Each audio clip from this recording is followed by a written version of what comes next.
Hello, thank you for joining us. This is What Counts, a podcast created by TrailBlazer Consulting.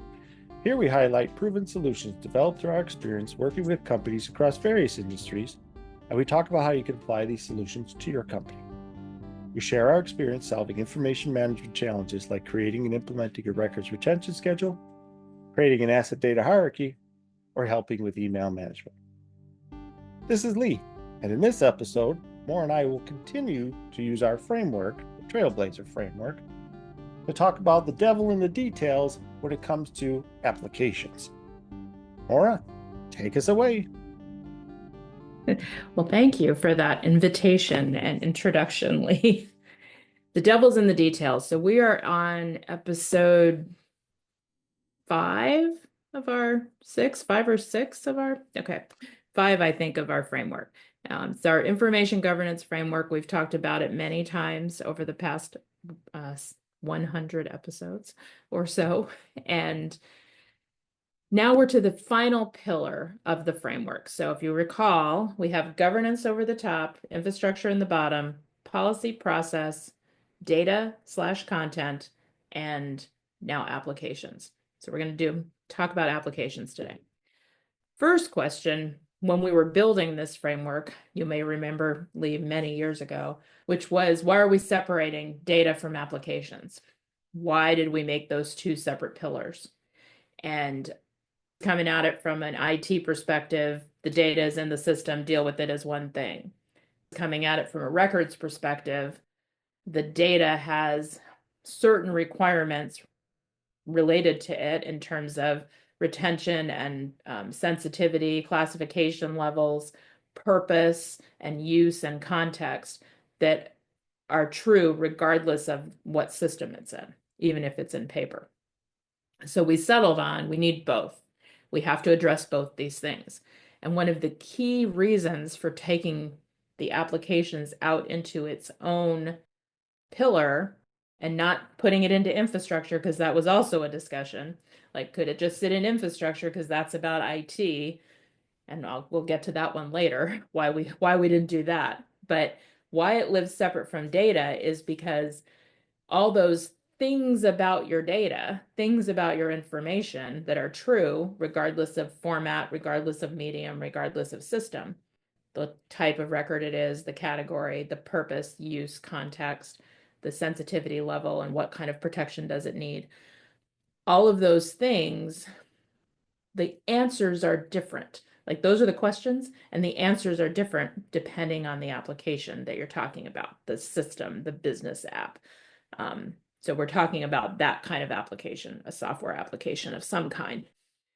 Because if you are saving images in an image management system, then we're talking really about just the electronic form of paper.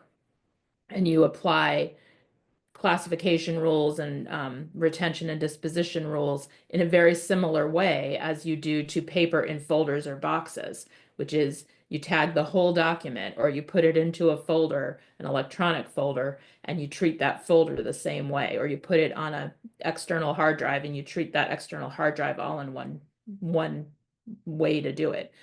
Used to be at some points in time, we would have written things out to a compact, to a CD, a DVD, a laser disc, depending on where in our history we're talking. And we would do that because certain regulations, as the world was making a transition from paper to electronic media, some regulations required that you write certain transactions on unalterable media. The SEC in particular had a general rule that applied to everything around trades, that it had to be stored on unalterable media. And in order to do that, that was a certain type of medium and it was a certain type of system that allowed you to get there. And if you ever had to delete that, which you would because those records were not indefinite or permanent records, they had a certain life, even if it was a long time, you had to physically destroy that disk and you had to be able to separate out the other things that weren't ready for destruction. So those questions can be a lot harder to answer depending on the way your system is set up. We were working in the financial world when we developed this framework, And there were many, many old mainframe systems still around. And transactions were written and it mirrored closely the way that entries into a general ledger where you enter a transaction, and then if there's a change, you enter a correcting transaction. You don't change the data. You can't change the data. It's not a relational database. Same thing. That's very hard from a records perspective to apply retention or apply a legal hold.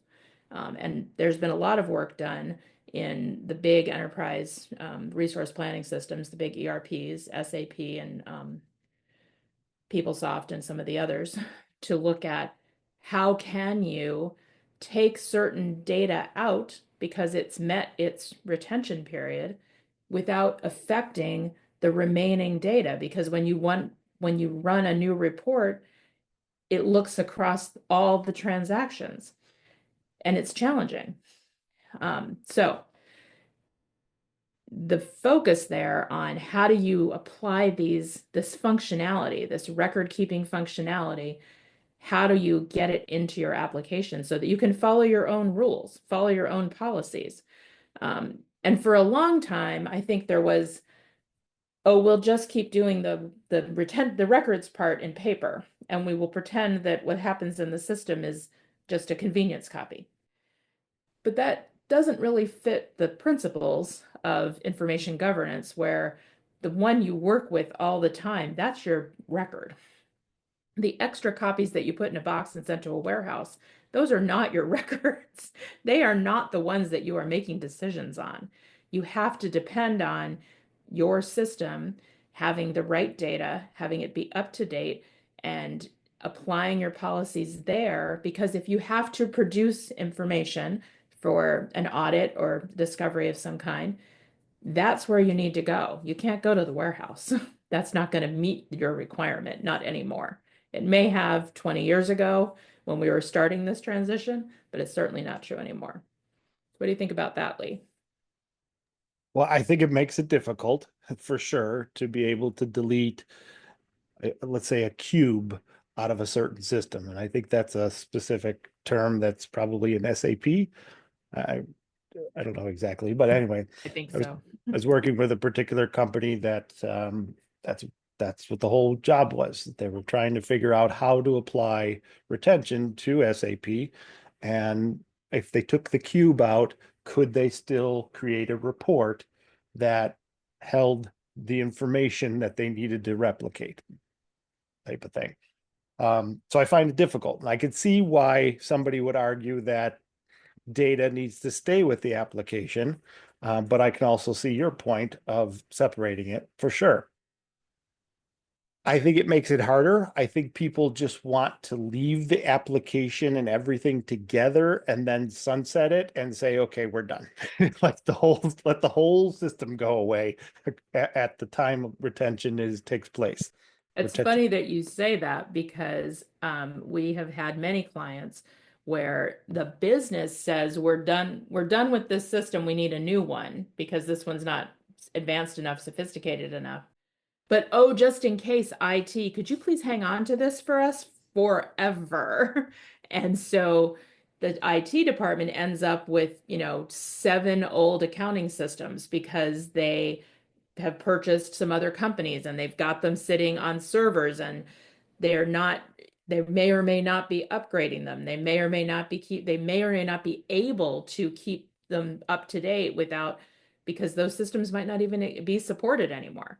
But the data is still in there, but you can't just write the data out because a flat file of data isn't going to be usable in the event that your accounting department has to go back and find something.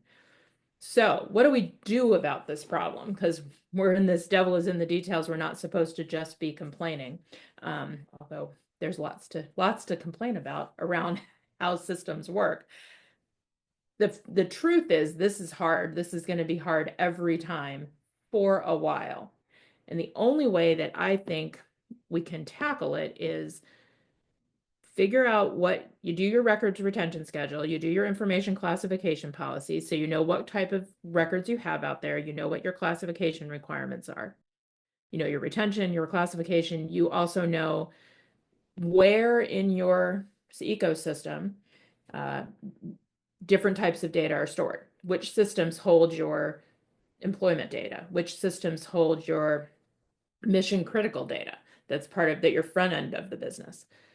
So that when you have audits or discovery or some other need to go back in time, you're limited to a small number of systems.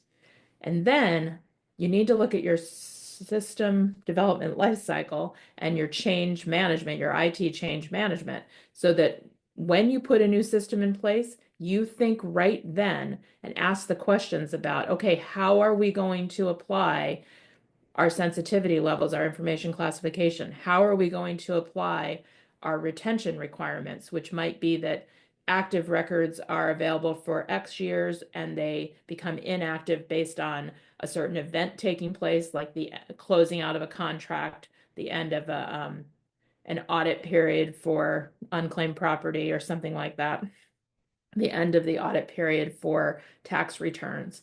So we to ask those questions up front before you put the new system in place. How are we going to do this? And if you're upgrading or changing from an old system to a new system, you also build that into your project plan for the new system. Your new system is not complete until you have handled your old data. It's a mindset change, and it means your projects may take a little longer. They may cost a little more. So then you have to look at this from a risk and cost perspective. Do you have a bigger risk of ignoring your data and just hoping that you never have to look at it for the 10 years that you're telling IT they have to hold on to it? And be prepared that if you do have to look at it, it's going to cost a lot, because at that point you're going to be talking to forensic, accountants or e-discovery experts to dig in and resurrect the old operating system and figure out what's going on with the data. Or you could have to find the one guy who's the AS400 expert to go back in time. There's not a lot of them out there. Or do you say this data is important enough to us and we think we're going to continue to be asked questions about it, or we're going to continue to rely on it and we need to figure it out now as part of the new project? How are we going to move it forward? So it's a cost benefit and a risk benefit analysis that has to be done around all your data in theory, but in practice, you're going to look at what's the most important pieces of data. It's your financial data for sure. It might be your employment data, because you have, in many companies, that's the highest litigation activity is in employment, in the employment data. But it's usually a small volume of data per case if you've organized things in such a way that you can find the right employee easily and not have to sift through everything. You also might want to look at where's your value? Like, those are your risks, finance and employment. Where's your value? That's in whatever your front end is, your product work, your manufacturing, your designs, product safety, if you are in healthcare or medical devices or transportation or something else where you are providing, the things that make our world go, and you have a lot of potential product liability. You need to be able to find that data and make it available and accessible quickly and easily. It's worth the investment in the systems that manage that data to be able to apply all of your rules to keep that going. So it's a case-by-case basis. Use your principles, use your basic policies of retention and information classification, and think about your business from a both value and risk perspective. And then you have to decide to make the investment.